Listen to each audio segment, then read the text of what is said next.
Bonjour à tous. Ça fait un bail, bah oui, bah ça fait quoi depuis février? Oh putain, février. Bon alors, je vais vous arrêter tout de suite, hein, il n'y a pas eu de vidéo parce que moi au tout début je croyais qu'il y avait un problème de montage, hein, parce que mon logiciel a décidé de faire de la merde. Et puis là du jour au lendemain en fait il s'est dit oh bah tiens je vais remarcher, voilà, hein, pile au moment où c'était plus vraiment possible de faire des pronostics. Alors voilà, je vais pas vous le cacher, on aurait pu très bien faire les pronostics de WrestleMania, de Double or Nothing ou encore toutes ces magnifiques pay-per-view qui sont arrivés ensuite, hein. L'Arabie Saoudite on te regarde avec tes gros yeux là, une espèce de moche là, dégueulasse, nul à chier. Sauf que bah je vais pas vous cacher qu'on a eu un peu la flemme, hein, et que bah voilà, hein, moi j'ai préféré faire des blind tests de mon côté sur ma chaîne YouTube. Je ne fais pas de pub parce que de toute façon ça ne sert à rien, que faire des pronostics pour des pay-per-view. Super, bravo, grand professionnalisme, on applaudit Pierre Ménez, on adore. Gros bisous Pierre. Du coup, on revient, moi après un an de catch, parce qu'il faut savoir que moi j'ai commencé du côté de SummerSlam. Et voilà, moi ça va faire un an que je suis du catch, tout le monde s'en fout. Tout le monde s'en bat les couilles, on veut savoir les pronostics, voilà, bon du coup on va vite passer de toute façon. Premier match de ce NXT TakeOver Toronto. By the way, je pense que Bâton fera ses pronostics de SummerSlam de son côté. Si tout se passe bien, je précise si tout se passe bien parce que sinon ça va être de la merde. Du coup, premier match de ce pay-per-view, hein, voilà, de ce takeover. Candice LeRae contre Io Shirai. Alors faut savoir que je fais les pronostics, on va dire une semaine avant, je tourne les pronostics une semaine avant Toronto. Candice LeRae contre Io Shirai. Pour aucun titre, juste un match comme ça. Alors il faut savoir que du coup je tourne cette vidéo un peu avant NXT TakeOver Toronto, voire même une semaine avant, donc c'est quand même pas mal. Et du coup ça c'est le dernier match qui a été annoncé. Du coup s'il y en a d'autres, hein, autant pour moi, je ne sais pas, peut-être que je les mettrai au montage si jamais je tourne cette vidéo la semaine d'après. Bref, voilà, autant dire que je tourne une semaine avant. Bref, revenons au match, Candice LeRae Io Shirai, la rivalité qui a commencé finalement par le heel turn de Io Shirai, hein, voilà, elle est passée de Genius of the Sky à The Devil of the Sky, hein, très marrant, incroyable nom, nul à chier, mais voilà, elle est devenue beaucoup plus badass et j'aime beaucoup le nouveau personnage de Io Shirai. Et Candice LeRae qui du coup s'est laissé betrayed par sa pote. Du coup voilà, hein, ce qui amène à un match qu'elle a demandé auprès du General Manager. Voilà, donc je mettrai Io Shirai vainqueur parce que j'adore Candice LeRae, mais il faut renforcer le personnage de Io Shirai qui a de la hit, malgré ça quand même, faut pas déconner. Qui a de la hit quand même, qui a eu son retour avec son nouveau personnage et tout, sa nouvelle musique et tout, trop stylé d'ailleurs, hein, vraiment. Il y a eu de la hit, donc ils sont derrière Io Shirai, et enfin ils sont pas derrière Io Shirai techniquement, ils sont derrière Candice, mais voilà, il y a ce qu'il faut et je pense que ça va donner un bon match, hein, voilà. Io Shirai vainqueur. Passons à la suite. Deuxième match féminin de cette soirée pour le titre NXT Women's Championship, incroyable. Shayna Baszler contre Mia Yim. J'ai aucune idée de comment cette rivalité a commencé, si ce n'est que je sais que Mia Yim a attaqué Jessamyn Duke et Marina Shafir, les deux compères de notre ami MMA For Horsewoman, voilà. Après par contre je sais pas du tout comment est-ce que ça a commencé, peut-être qu'elles ont eu des feuds, j'en sais rien. Mais de ce que je me souvienne, c'est le seul truc dont je me souviens, c'est qu'elle a attaqué Jessamyn Duke et Marina Shafir. Voilà. Du coup, Shayna Baszler, on a une nana qui a battu quasiment tout le monde dans le roster, et Mia Yim qui a une belle ascension quand même ces derniers temps, qui a une belle ascension. Du coup, je mettrais Mia Yim parce qu'elle est limitless, lol.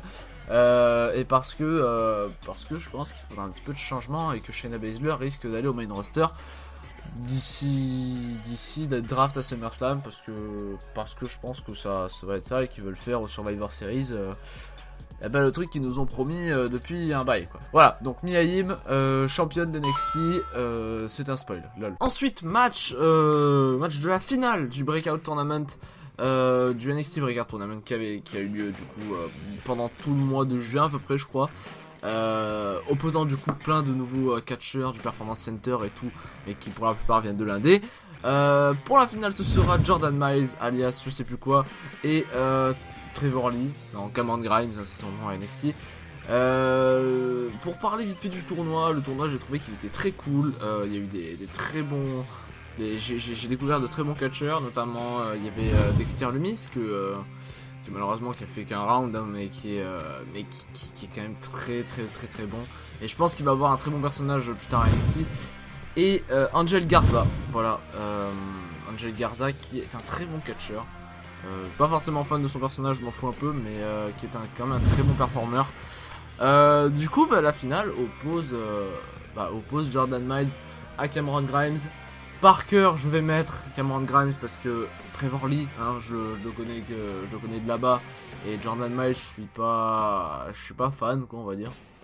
Mais je le considère un petit peu comme le Apollo Crews de NXT, mais version low cost, hein, version Lidl.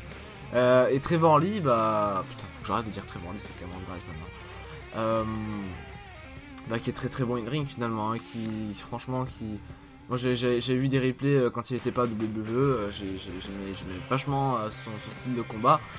Maintenant voilà, heel contre face, sachant que si le Undisputed Era gagne tous les titres, c'est tous des heels.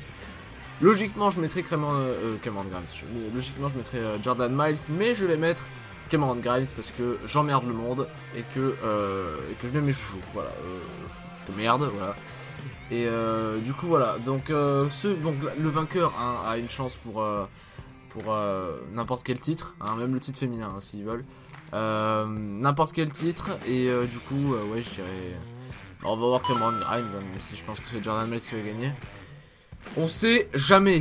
Ensuite, match pour le titre nord-américain de la NXT avec Pete Dunne qui s'est rajouté, qui est revenu, voilà, qui est revenu de NXT UK, hein, parce que bon, vu qu'il avait vraiment plus rien à faire pour le coup, il est revenu à NXT.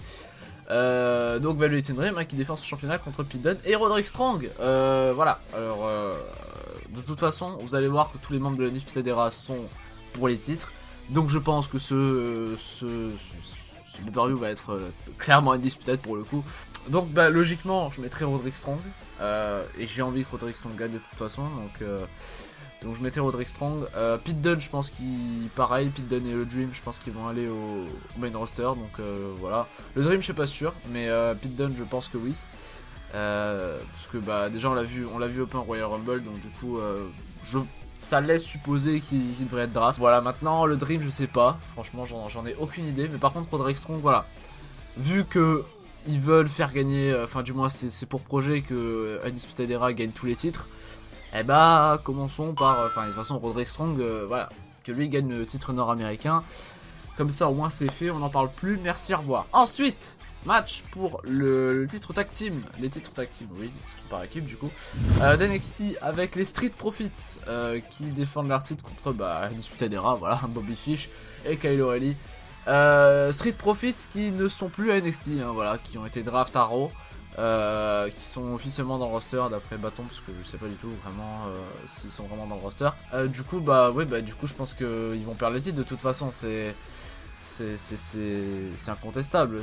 Là ils vont être draft à Raw très clairement, et ils ont même plus besoin d'être à NXT finalement, donc Go Undisputed Era pour leur 3ème titre. Et puis voilà, pas vraiment, ça va être un bon match de toute façon. Enfin, je pense que tous les matchs de la carte vont être des bons matchs, donc du coup j'ai pas vraiment de grande peur à ça. Puis voilà, pas grand chose à dire sur ce match. Ça va être bien, Undisputed Era vainqueur. On passe au main event. Le main event qu'on a déjà vu 2 fois, mais qui est incroyable, hein. Adam Cole qui défend son titre contre Johnny Gargano. Voilà, bon alors Adam Cole qui est arrivé en 2017, qui était en mode bonjour, je veux prendre le titre, je vais dominer NXT. Et c'est exactement ce qu'il est en train de faire finalement. Je veux dire, Undisputed Era est au top de sa forme, très clairement. Même si c'est vrai que Bobby Fish et l'horizon, on les voit plus trop. Roderick Strong, il est pas mal mis en avant là ces derniers temps autour du titre américain, donc logique qu'il le mette dedans. Mais Adam Cole, voilà. Adam Cole, c'est vrai qu'on l'a pas beaucoup vu, mais c'est vrai qu'il est en même temps toujours sur la même rivalité avec Johnny Gargano. Johnny Gargano, je pense qu'il va partir au main roster. Je pense que ça va être une bonne. J'ai perdu mes mots. Je pense que c'est une bonne idée de le faire partir au main roster. Après peut-être, je sais pas la brand, de toute façon je m'en fous. Mais voilà, Adam Cole, il va conserver son titre, c'est logique, ils vont faire gagner toutes les Undisputed Era, donc bon. En parlant des stipulations, parce que oui, c'est un match à stipulation, hein. Donc on a première stipulation vu que c'est un 3 out to 3 falls, blablabla. 2 out 3 falls match, voilà, donc un 2 ou 3 tombés, bref, vous cherchez sur internet là. En gros, la stipulation de la première manche serait par call un match simple, voilà, dans les règles, et une stipulation de Gargano, donc un street fight, donc en gros ils vont se taper dessus avec des objets, voilà, ça va être très violent. Et s'il y a besoin, si jamais on a une troisième... on a un troisième truc de tomber, ça sera choisi par le general manager William Regal. Voilà, donc en gros un match à stipulation, un match qui risque d'être très intense. On a déjà vu des matchs qui étaient assez longs entre les deux, mais qui étaient putain de bien. Qui moi d'ailleurs fait que c'est mes matchs préférés de l'année, très clairement. Voilà, bon, Adam Cole, Johnny Gargano, ça va être un très bon match. Et voilà, bah, je vois de toute façon Adam Cole vainqueur et Johnny Gargano, je sais plus vraiment ce qu'il doit faire. Go main roster et au moins toute la dispute a les titres et ça c'est bien. Voilà, même s'ils les perdent au prochain pay-per-view, voilà, au next week on s'en bat les couilles, ils ont tous les titres et ça c'est cool. Voilà pour les pronostics de NXT TakeOver Toronto 2. J'espère que vous avez plu cette vidéo. Si jamais, n'hésitez pas à marquer vos pronostics dans les commentaires. Et à également voir la vidéo de Bâton qui sera probablement dans la description quand il la sortira.